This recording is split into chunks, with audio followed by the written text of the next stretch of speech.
Hi, good afternoon. Thank you so much for coming. My name is Zuleika Pevic. I'm the Clean Energy Program Manager at CLEAR, which is an acronym for Clean Energy Economy of the Region. We are located in Carbondale, 2 counties west of here, and in Garfield County. And we're going to be talking about Garfield County today a lot. It's our main character of this story. And this is my colleague, Greg. Hi, I'm Greg Russi. I'm a board member with Clean Energy Economy for the region. And so CLEAR is a nonprofit organization, but we work a lot like a consultancy firm. So a lot of our work is fee-for-service contracts, and our bread and butter is Garfield Clean Energy. So that's really what this presentation is about Garfield Clean Energy and about how you build a collaborative across a county or a region or even a town or whatever your district is, when maybe you don't all have the same ideas, the same language, the same values. Or the same amount of money. That makes a big difference. So, just to orient you, quick question. I am going to be asking for kind of a lot of audience participation. I hope that's okay. It's a small audience, so if you want to participate, please speak up so that the recording can catch what you say. This is, right-hand corner, that is the state of Colorado. And then Garfield County, we're on the western slope.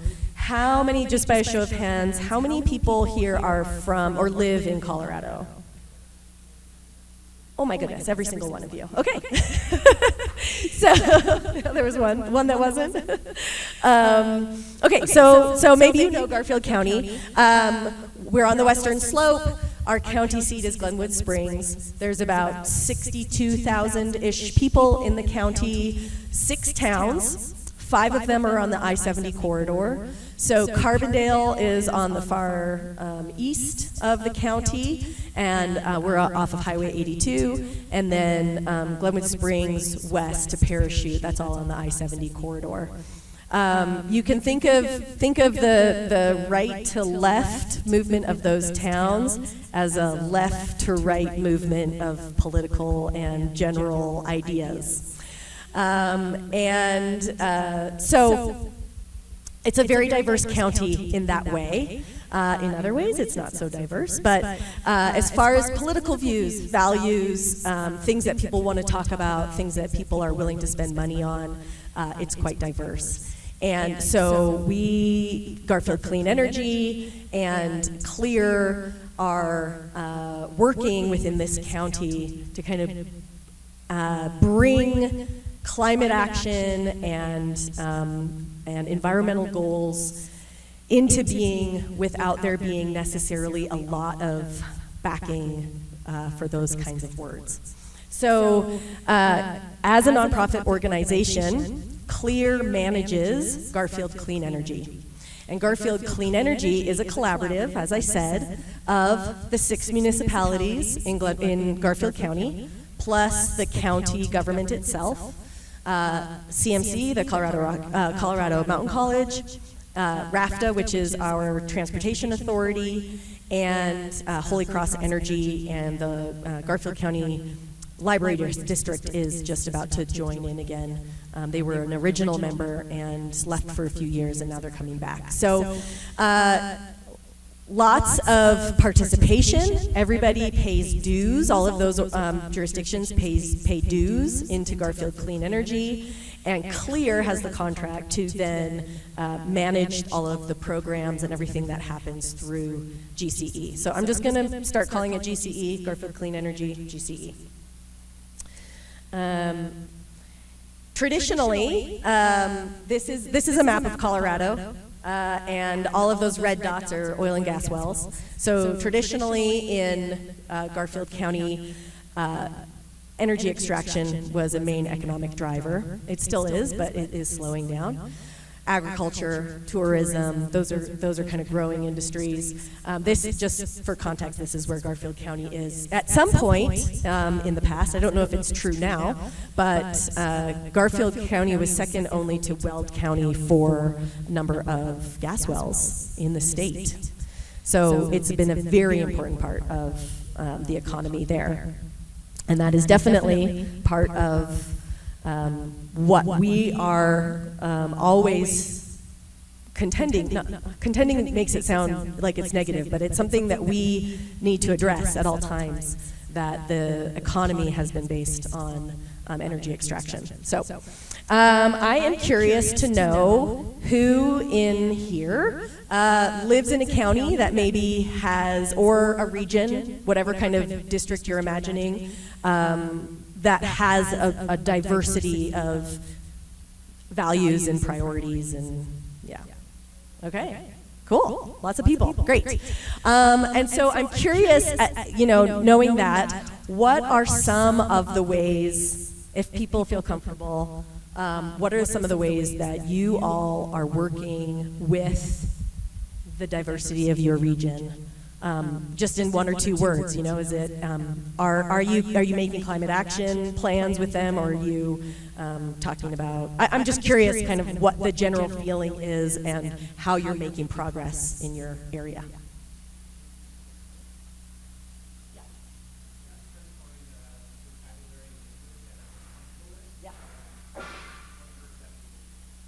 Yeah, so he said finding a common vocabulary, language that everybody's comfortable with. That's a big part of this presentation. I regularly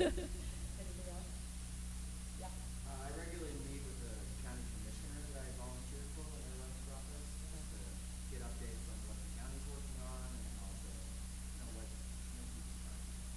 Awesome. Is this a young person county commissioner? Okay. Okay. Yeah. Yeah. Awesome. Okay, so back in 2007, 2008-ish, there was a bit of an impetus to start thinking about how we were. Oh, that just changed. Okay.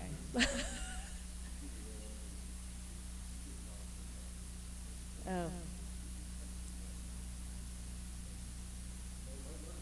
Okay, I'm not gonna mess with that part of it, but I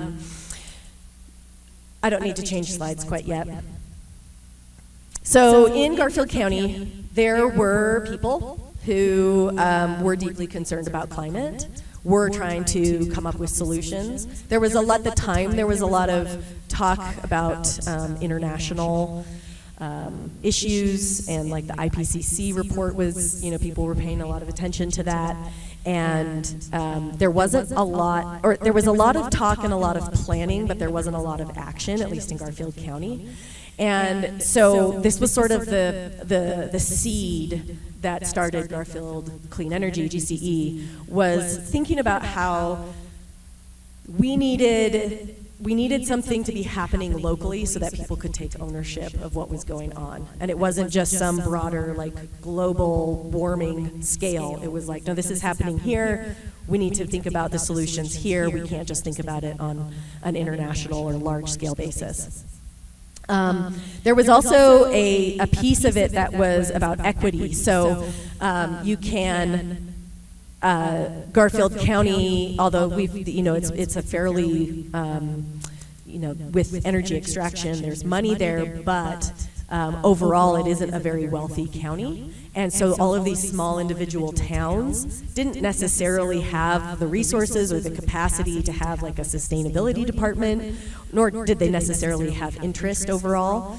But this is what Greg is going to get into a little bit, because at the time Greg was a town council member in Newcastle, so one of the 6 towns in Garfield County, and so he was there at the time of the formation. So I'm going to hand it over to Greg, and he's going to talk a little bit about what it was like then and what's happening. Well, thank you. So Greg Russey, I was a town councilor in, can you put that slide of Garfield County up again?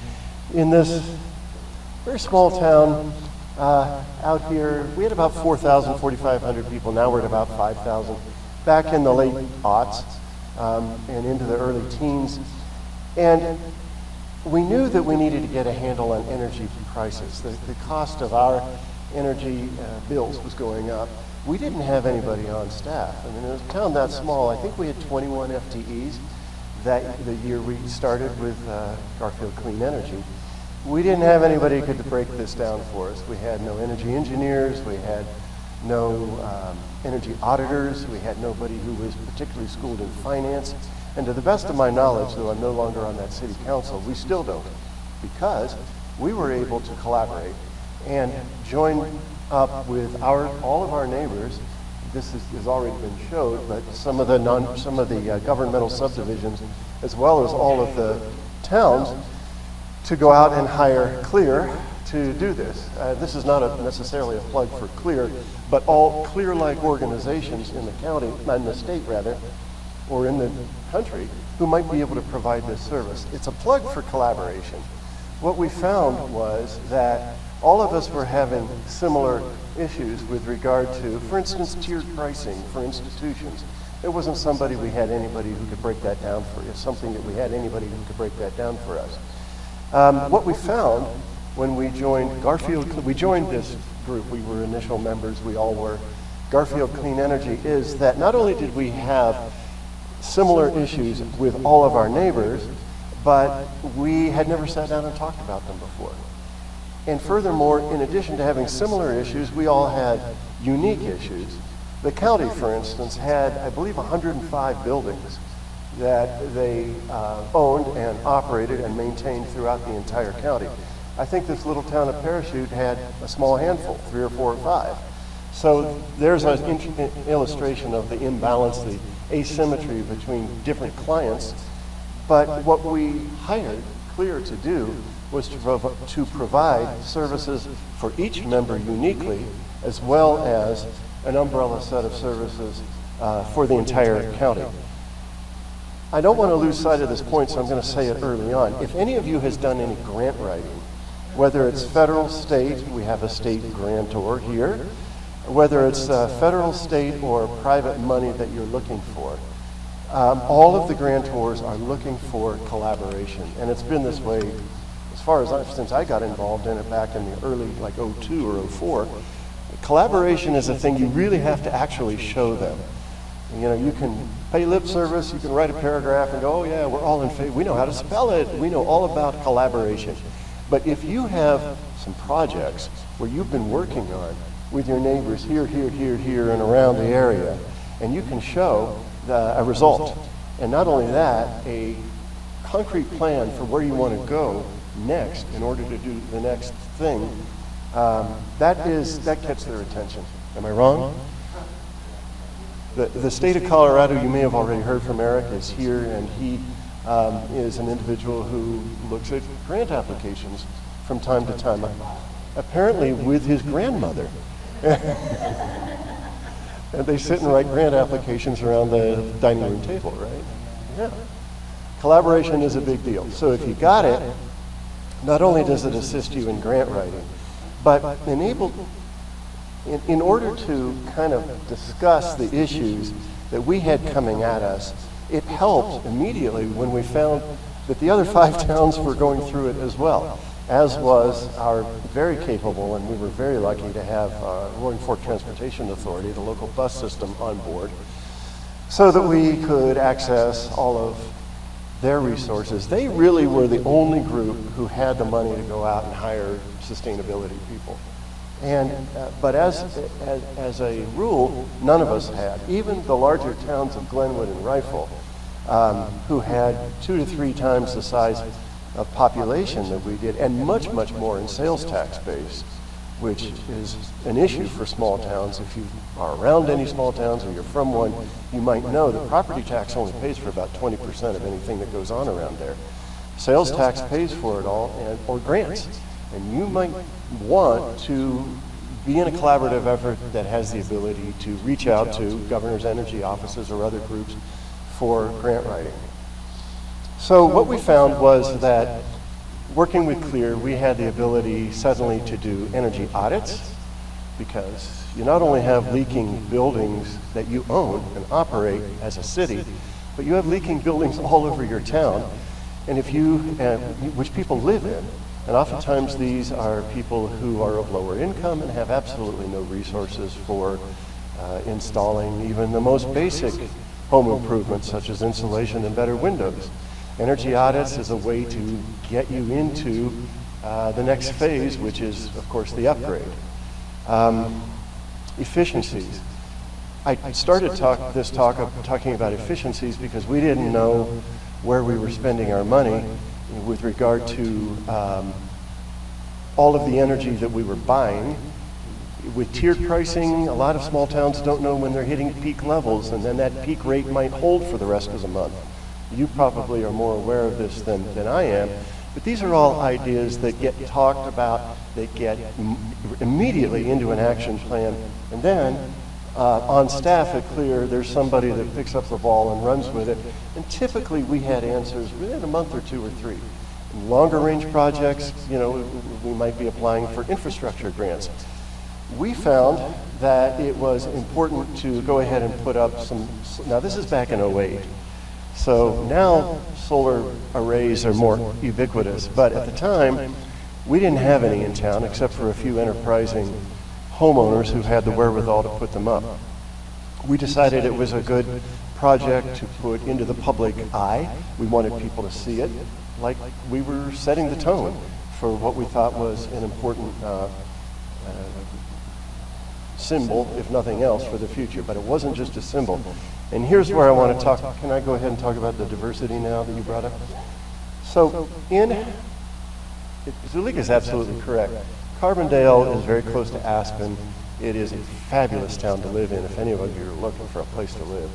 It's also very community-minded and politically very left. As you go through this area, you will encounter a diversity of political opinions. As a result, you will find a diversity of philosophies about whether climate change exists, what it is, how it's caused, and what we can do about it. I think I found that there were probably 4 groups. There was a group that is probably now a majority, but at the time I'm not sure it was, that understands climate change, has read some of the science, understands the policy, knows we have to do something about it, and that constituency right away looks at a solar array and they feel supported in their views. There's a second group that understands there's climate change but denies that it's anthropomorphic. They probably believe that it's a natural cycle that the Earth goes through. There's plenty of information about that. There's some disinformation about that. And for whatever reason, a group of people fall into that camp. There's a third group that doesn't think it's happening at all. And a fourth group that I think believes it's an existential process that is coming at us. There's nothing we can do about it. It's either due to an earthly force or something outside of our control that we can't approach. And so what we learned about all of those groups is that we had one thing in common. Nobody minds saving money. Nobody minds getting a better return on investment for the tax dollar. And if you can go to the homeowner or other taxpayer in your organization and say, hey, we have put up, let's just say solar array, because it's a good symbolic effort and it does have some savings. But we also didn't have the wherewithal to understand third-party financing. We couldn't go out and drop $65,000 on an array. We needed some grant money. We needed this town council to appropriate a little bit of in-house money and put those two together and find some third-party financing that would come in and leverage that money into a 25-year asset where it would get paid back a large part of it. Maybe you all know all about third-party financing, and I'm just repeating what you already know, but a lot of people in my town at the time did not know about that, and what we were able to do was leverage our tax flow money in order to make sure that we had an asset that we could actually reap some of the benefit from immediately and pay back the infrastructure cost, as well as then look forward to a greater portion of the savings over the next several, even up to two decades or more. So we put it on our public service building, our public works building, and I don't know exactly what we saved, but then again, Clear came to our help because, and I'll let Zuleika tell you about the Energy Navigator, but having auditors on staff that we did not have, they were able to design a system that was public access, and right away they could see almost every municipal building in the county and see where we were saving some money and how it would affect us in the future. So it was a win-win if we were able to go at sort of both prongs of the political spectrum. No matter how much you don't believe that climate change exists, you always believe that saving money is a good idea. And collaboration saves money, and it attracts more money, and it attracts more investment. And it let us spend money on other things like bike trails, so we could bring in, the kind of folks that would enjoy that sort of thing and do. And the town is better off for it. So I think that's pretty much every single thing I have to say about this. Let me turn it over to my partner. Thanks, Greg. Yeah, he touched on a lot of the things that I think are really important to remember as we're talking about collaboratives and how to build collaboratives. Something that I appreciated Governor Ritter talking about this morning was that there are states out there who, don't want to make any sort of climate change anything, don't want to talk about it, but they're happy to talk about saving money. So if there's a financial incentive to do these things, well, then they can get behind it. And that's a lot about what we've done in Garfield County, is we've made it about residents benefiting, about the local governments benefiting financially, and making sure that all of the partners, all of the members are heard in this collaborative, and that there are opportunities for everyone, that it isn't, even though the managing organization is based in Carbondale, it's not focused on Carbondale in any way. It's, as GCE was being developed and the idea was coming to fruition, the focus was really on those tangible projects. What can we do that's going to show the county and all of the residents that this is worth it, that they're benefiting, and that there's money to be saved by doing this? So we've talked about the saving of the money. In Garfield County, we talk a lot about energy independence or energy security and pride of place. So people are really excited. They love where they come from. Usually that's the case wherever you are. Colorado especially, I think, having lived in several places. People are very proud to be from Colorado, and we find that in Garfield County too, that no matter what town they live in, it's important to them that their town is honored.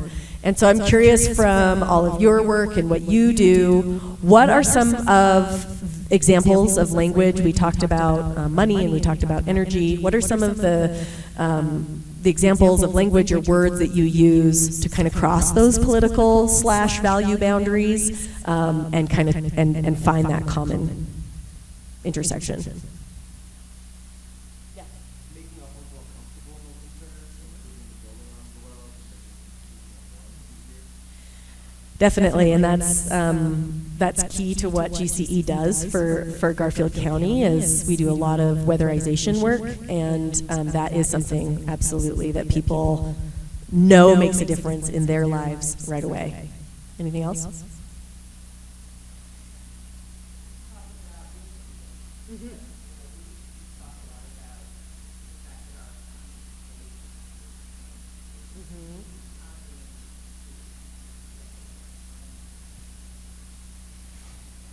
Yes, very apropos for this conference. We need the snow. We all need the snow. I think that's a common theme. Yeah.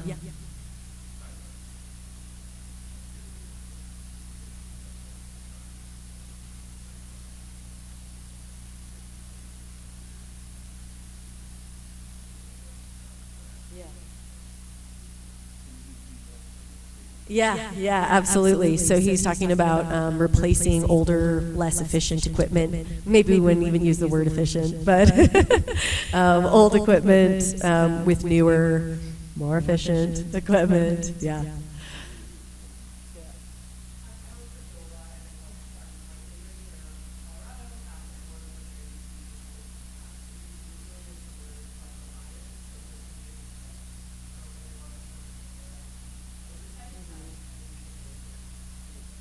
Yeah, resiliency. I think that's also really important in Garfield County. Yeah, anybody else? Yeah.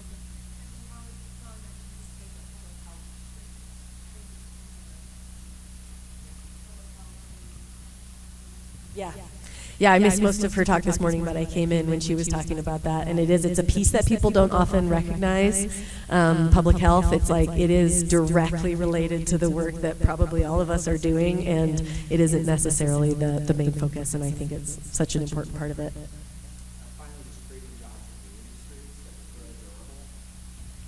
Yeah, that's the next key to this presentation. Thank you. So, yeah. So early on, what we learned when we went in front of the county commissioners, and the county commissioners were skeptical of us at first. And what we learned as we went in front of them is that they wanted to know how many jobs this was going to create.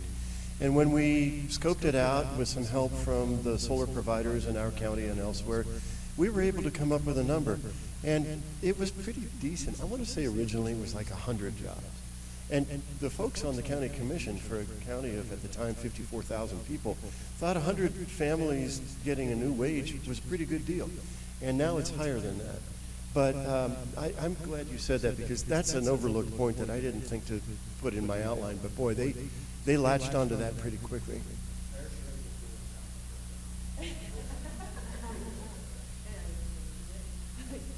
I don't know how much parachuting they actually do there, but it's right on the nose. Yeah.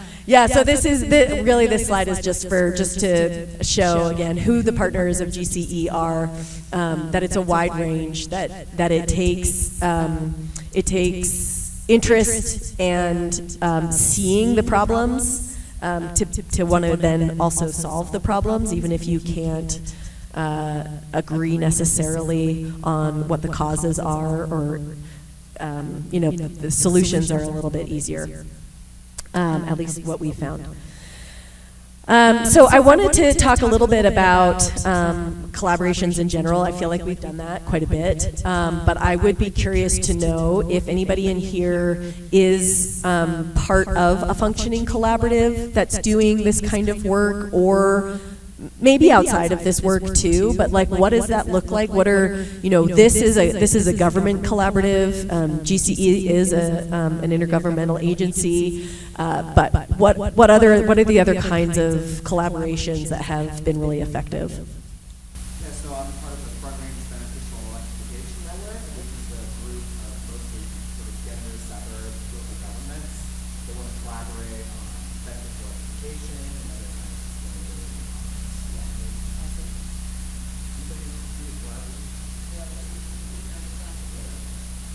Yeah. Anybody else? Yeah. Yeah, sure.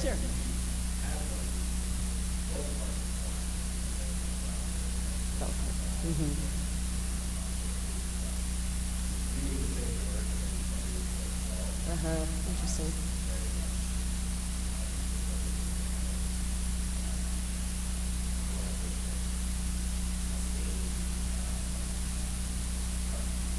How big is your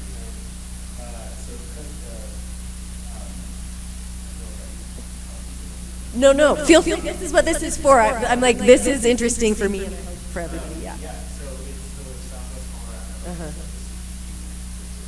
Yeah.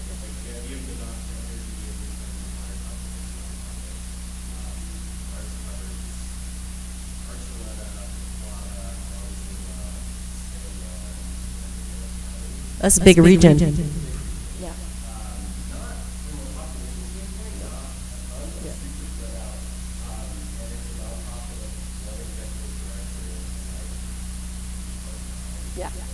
Yeah. Four core. Yeah, we know four core.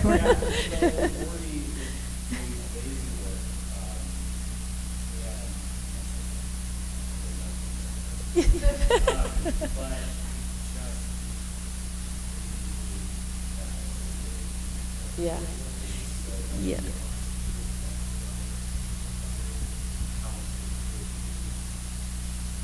I have a question for you. In this Collaborative of Rural Counties in Southwest Colorado. Is there an elected representative from each county that sits on that board, or from each city? So, or It goes back to 2002, and so it has seen some ebbs and flows, like as an organization. I feel like I'm maybe not the best person to speak about all of the history, but I know that there is capacity for that to be connection, so there is for it, and then it's like everywhere else.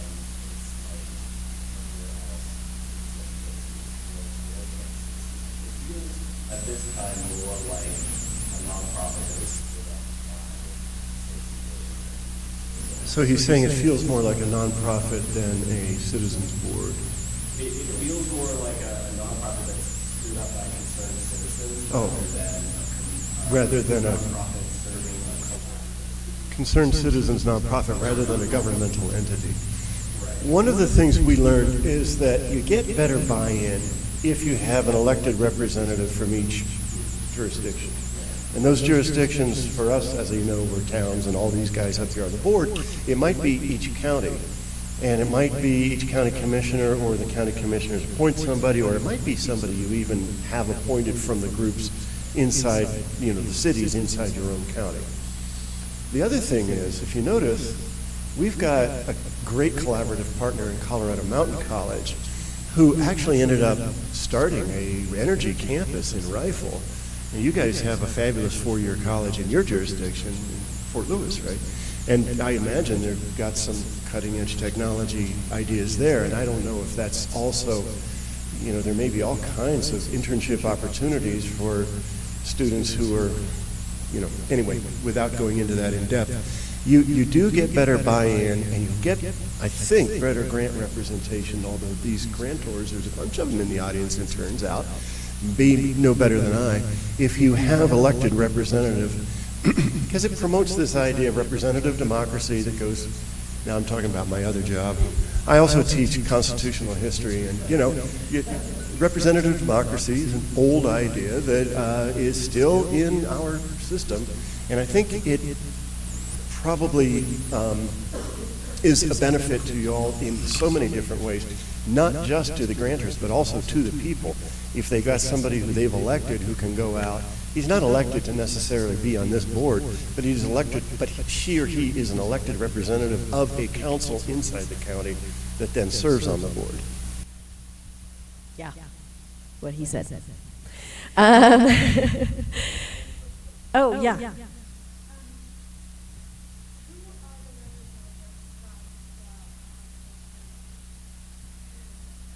So you mean that on the GCE board?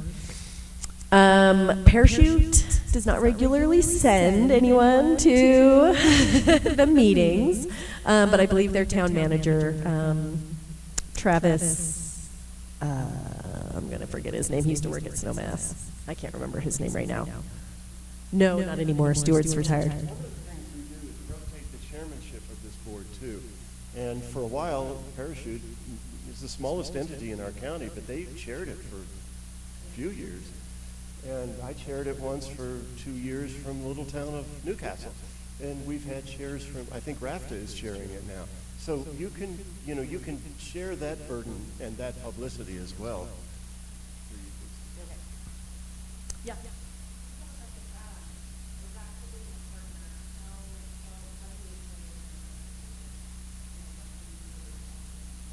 Yeah. Yeah, I am not as familiar with the inner workings of what the board does, but I do feel like as a member, we're much more, GCE can be much more focused on regional transportation than we could be otherwise. What we found is that organizations like CLEAR across in other parts of Colorado, they don't have the capacity a lot of the time to work on transportation because it's a big thing. And so I do think that having RAFTA active on the board, the chair is the RAFTA member right now. I think that that gives GCE permission, and therefore clear permission, to come up with and really push transportation programs that wouldn't otherwise. Garfield County is actually all of the counties around here are similar, I think, in that way, in that there's a lot of daily migration from smaller towns to the bigger resort towns. And so, RAFTA's picked up a lot of the slack in that, but not entirely. And so we're constantly talking about how to improve transportation opportunities in Garfield County through GCE. So I don't know if that really answers your question, but I do think, yeah. One of the things about having the Transportation Authority on board, two of them actually. One is, as you all know, because I think you're all sustainability professionals on some level, transportation is a huge sector of energy use in our country. There's buildings, transportation, and commercial and industry, right? Is there another one that I'm missing? But transportation is one of the three big ones. So these guys deal with efficiencies in transportation constantly. And, at least in our district, they have been moving from one set of fossil fuels that was more carbon producing to a set that is less carbon producing, and into electric buses. So they're, in a way, leading the way. And as I mentioned earlier, they're the ones that might have the extra professional staff to really help out. Have you found, is that true here in Eagle County? Is ECO part of your system?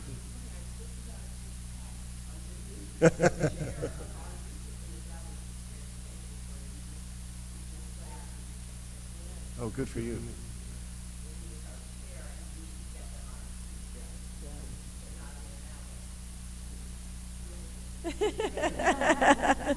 Taking note. Okay.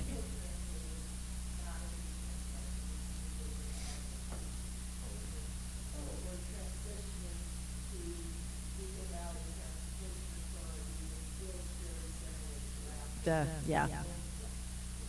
That's great. So again, going kind of back to the formation of GCE and its founding principles, the way that we found to really engage across the county is to talk about workforce development, to talk about new jobs, to talk about economic diversification. Rifle especially has been subject to several boom and bust cycles of the energy extraction industry, and although it brings a lot of money, also it can be very stressful. And so that was sort of the underlying idea when they were starting to talk about GCE and what it could do as an organization or as a collaborative, and then the other prongs being energy efficiency, because that's a way that you can talk to people about saving money, and clean, locally produced power, because that's how you can talk about energy independence and security. And clean mobility, this is a little bit of a harder one because of the way the county is set up and how people move across the county, but still really important within each town, and of course to connect all of the towns as well. Where are we here? Okay, so once it started, GCE kind of came into fruition. It was first. It was what was it called? It was just and it was a county commission for the first few years, and then we were able to get a $1.6 million grant from DOLA, the New Energy Communities Initiative, to start it, to have that seed funding to do it, which was integral to making it happen. And actually, it was Governor Ritter's office at the time, I believe, that did that. And then soon after that, in 2012, it became a intergovernmental agency, and then that gave it a whole different level of abilities and functionality, because it could function as a government agency.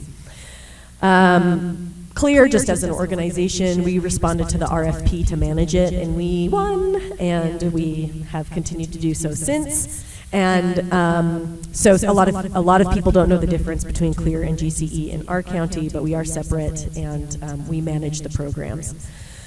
So thinking about the measurable targets and projects that we wanted to see happen so that people could see the benefits of this new collaboration, we focused a lot on energy efficiency at first, and this was a series of articles that I found in archives that just at the time, every big seemed like just organizations and companies across the county were just seeing these huge savings in their utility bills just through energy efficiency upgrades like LEDs. And actually, I guess at the time it wasn't LEDs, it was probably CFLs at the time. And then also insulation and air sealing and things like that. So we have a church, we have a trucking company, we have the hot springs in Glenwood Springs, and this was this was Newcastle at their water treatment facility, right? We had brought online a new, at the time, 7.5 million, now it's like probably 20 million, wastewater treatment plant that had a lot of dials and controls in it that, our guys were learning. They were learning it. It wasn't innate. We had to do a lot of training. And it took a while, but we started working with CLEAR and found that there were also additional efficiencies that we had overlooked and that we were able to, these things suck energy like crazy, right? You build one of them, and if you don't count in what they're going to cost you over the next few years, you've missed the boat. I think everybody does, but it helps to have the finance arm that CLEAR was able to establish, because we did save a lot of money on it. And then one of the first things that GCE rolled out to all of its member organizations was the Energy Navigator. So this was a utility data tracking system that we developed that could be put into all of the municipal buildings, plus some of our other partners. Roaring Fork School District also used it. And it was the first time, as Greg was saying earlier, it was the first time where they were actually paying attention to the energy that they were using and when they were using it. So it had like an interval interval that every 15 minutes it would update of how much energy is being used in each building, and then you could look back, and huge savings came out of that, because there's an example of the rec center in Carbondale having this crazy spike at 3 o'clock every afternoon, and it was because some piece of machinery was turning on and nobody knew that that's what was happening until they could actually see it on the Navigator. Just recently, in the past year, the Navigator has been upgraded to Advanced Energy Management, and it is a service that is also being expanded. So all of the GCE partners and others are also, you can get Advanced Energy Management in your building, start tracking the data. This is, as I've said, one of the biggest money savers that big buildings can see is by actually paying attention to the energy that they're using. Did you have something you wanted to say about that? I don't. I'm sorry.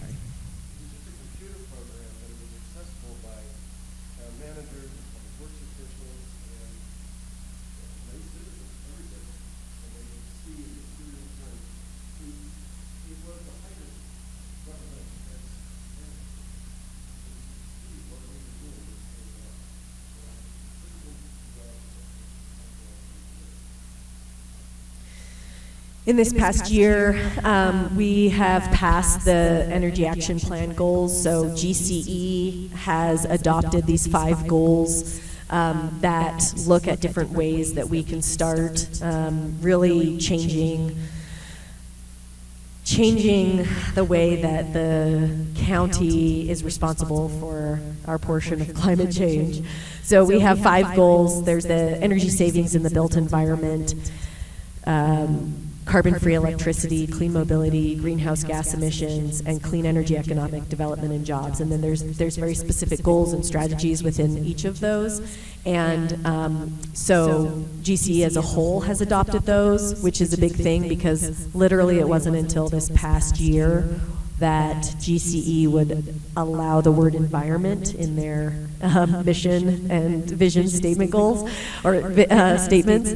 And so the fact that as a group, again, a collaborative across a county is saying, yes, these are important goals for us, was huge. And then individual towns as well are adopting those same goals so that we're all working towards the same thing. Because even if you're a member of GCE, your town council might not necessarily care that much about what GCE is doing. And so the fact that other towns within the towns within the county are also adopting them is very important.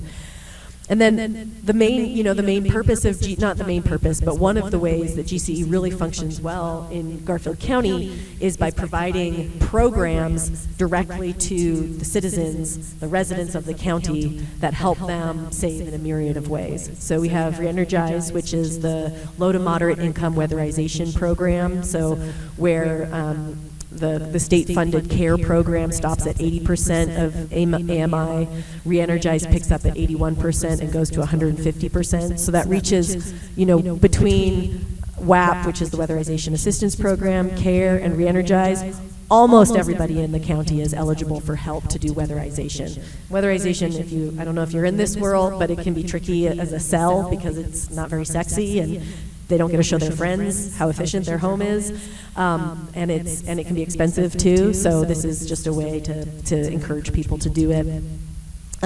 We ran an e-bike program this past spring where we wrote a grant to the Colorado Energy Office, the community access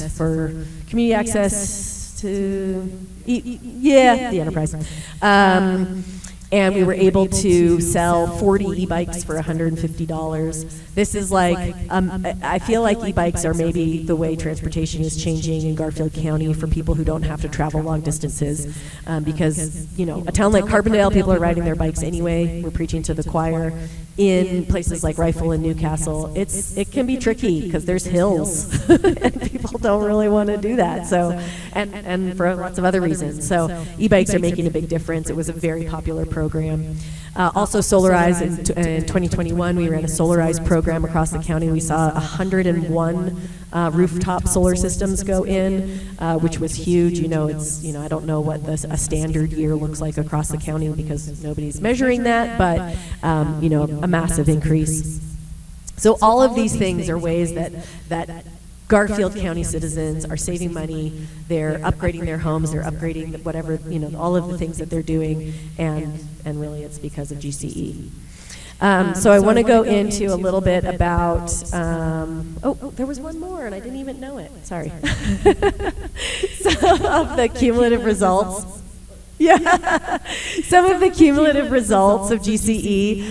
I'm not going to read these out, but this is from 2010 to 2022. Things have already changed a lot in 2023. We're also upgrading the way that we track and manage these results in our internal systems for doing that. But really, this just goes to show that although we've done a lot, there is so much more to be done. So we have, 1,500 household projects. Well, there's 22,000 homes in Garfield County or something, So there's a big untapped group of homes that need to be accessed. One of the cool things about the collaborative is that all of the municipal buildings, I'm going to say that wrong. In each municipality, at least one municipal building is powered by solar. And so there's just a ton of renewable energy. This is just, those are the sunflowers and Parachute. You've probably seen them if you've driven that way on I-70. That is, I believe, the silt plant. This is the Roaring Fork High School in Carbondale, and this is the new CMC, the huge project up at CMC Spring Valley. And there's more. There's so much more. So throughout those 10 years, 12 years those cumulative results cover, we've put 4.8 megawatts of solar on government and institutional buildings, 19.6 megawatts on community solar gardens that people can subscribe to, 3.5 megawatts on residents and businesses, and then between the 4.8 and the 19.6, that is equivalent to just about 6,000 homes powered by solar. Thank you, Audrey. And then, you want to go back? We can go back. I know this is the coolest part of your presentation. I don't want to interrupt it. While we're talking about non-sexy stuff that you brought up, here's the least sexy thing, but really important thing you can do is energy codes. So we didn't have anybody who could talk to us about energy codes, but there was an engineer on staff, or I think he's a consultant. And this is the thing, Clear can bring in people, they know where to find people to bring in folks who could talk to all of us about energy codes. And we ended up recommending through, I think, our Climate Action Advisory Board, an update to the energy code. It became law. Very unsexy, but I think we saved a lot of energy. And energy codes are just an ongoing thing that we are dealing with all the time.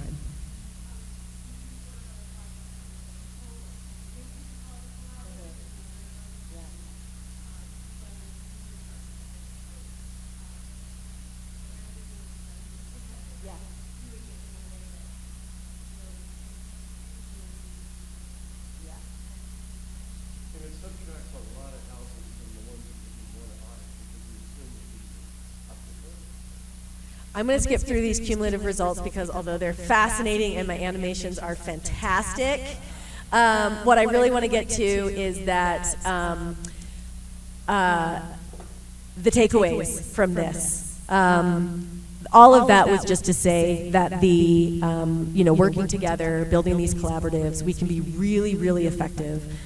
Each town can do so much more than they could on their own. And that's the real takeaway. But some of the other takeaways that I just want to make sure that everyone, that we talk about is that it isn't all or nothing. It's not like you have to have every town in your county be on board or whatever the collaboration that you're imagining.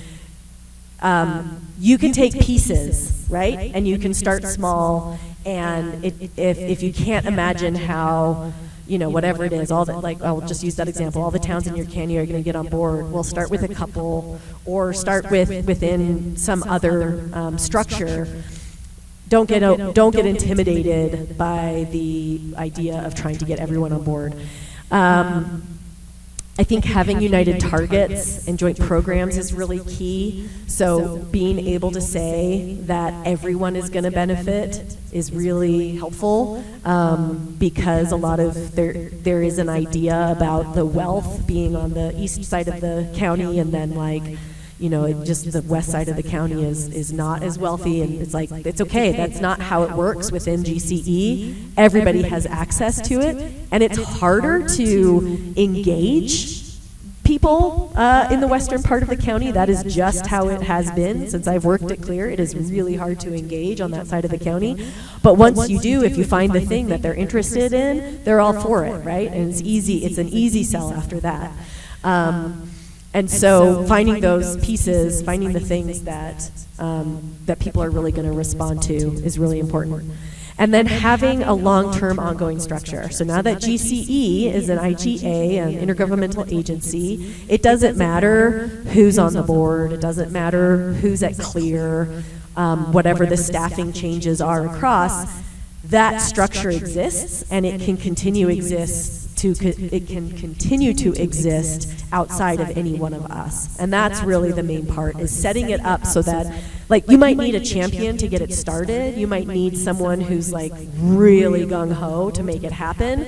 But then once it's established, that person can retire, thankfully, just take a break, and then it will go on, hopefully in perpetuity. I know that yours, yeah. Yeah. Right. Yeah. Okay. Yes.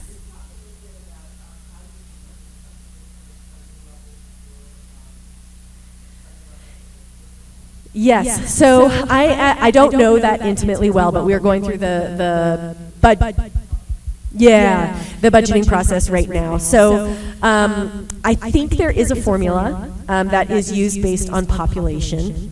However, it is also flexible because our biggest town, Rifle, is not interested in contributing as much as Glenwood Springs and Carbondale are. And so it is partly dependent on the entity, you know, like we have to kind of guess, but each year we're raising it, we're suggesting that they contribute a little bit more, and everybody is on board to continue to raise it. So the vast majority of the funding comes from the county, the vast majority, and then each member pays, you know, a very small portion of that.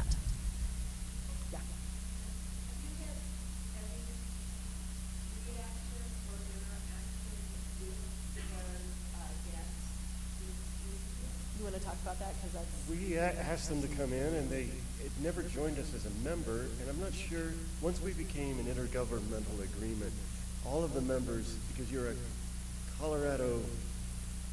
political subdivision at that point, so all the members have to be public entities. That makes sense? So the gas industry we've had, and you know, the players change in that industry as well, quite a lot. They sell holdings, and sometimes when new people come on, they're more or less interested, and the older folks were. They claimed at one point that the gas industry, through telemetry, was the largest, and this is probably true, producer of solar energy in the county. Now, that was before all those arrays that Zulika showed you pictures of. That was back in like 10, 11, 12, 13, 14. So, yes, it's a different script. They're not going to be members of your IGA. They're not going to have a seat on your board. But if you can bring them in, I think we called them associate members, which was just a nice way of saying we appreciate your presence. We'll learn something from you, and maybe we can work together on a project. I know I'm being told that time's up. So are there any other questions before we wrap up? Behind Eric, just because we've heard from Eric.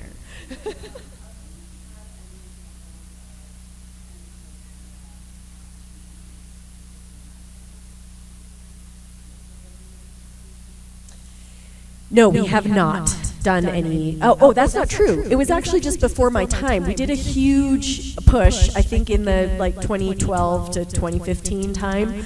But I don't know the details. So let me find out more about that. And if you give me your card, I could follow up with that. Yeah.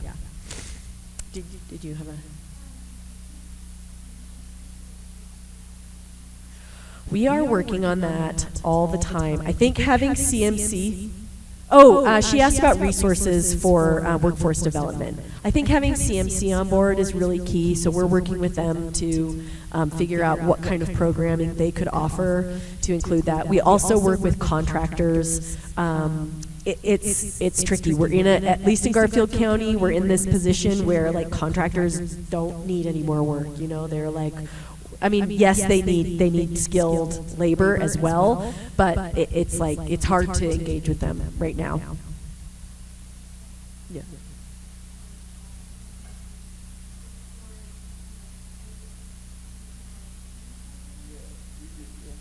Initially, we did, and there was sort of this middle period between, I think, 12, 13, 14, and now.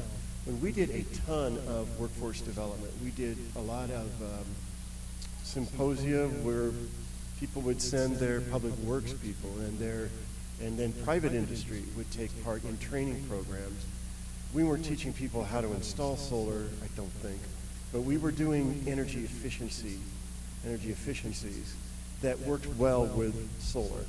And I cannot remember, because it's been a few years since we did a lot of them, how we carried those off, but we were doing them at the local community colleges and at the local, county extension buildings, and we did a ton of them for a while. We had some people on staff who were skilled at that teaching. Okay, I think it's time, but I will go out there. Okay, just one more.